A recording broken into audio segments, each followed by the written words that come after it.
My name is Amanda Wolfgear. I am a soil scientist on the Missouri Hydrology Information Center team. And today we're out at a National Lead site near Fredericktown, Missouri.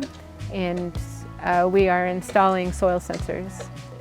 Goal of the Missouri Hydrology Information Center, we also refer to it as MoHIC, is to bring together hydrology-based data sets into a one-stop shop or a platform that we can serve to the public. So we have our website, which is the main project of what MoHIC is. And then of those data sets that we're trying to bring to the project in terms of monitoring hydrology is our soil moisture monitoring network that we've been working to build out. Also stream gauge monitoring, we have our groundwater observation well, our aquifer supply studies. So the goal is to bring everything together for someone to do flood and drought monitoring. What you see there is the groundwater observation well. So they have a well that with the sensors in that's measuring the groundwater level as it fluctuates.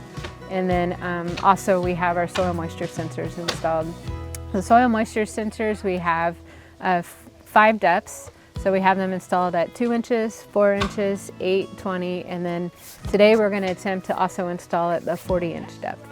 So this site is part of our, what we're saying, a network of networks, and the main role is to take this data. We can monitor site-specific data, which is important for the drought monitor to see how at a certain location soil moisture changes, say with rainfall.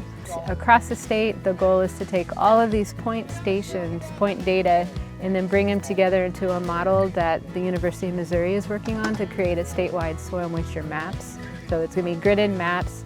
They'll incorporate the station data with satellite data into a machine learning model to develop those maps.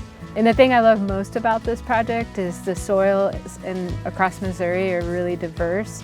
Even at a site, you know, they change as you go from the ridge down to the side slope into the draws or the foot slopes or the bottomlands, and they're just so different. So what I get to do in this project is meet a lot of different soils as I travel around the state. Do you enjoy what you do? I love it, yeah. I mean, I'm a soil scientist by training, and so, you know, when I went to school, I wanted to get paid to drive in a truck and get dirty, and that's what we're doing here. So I really love this project.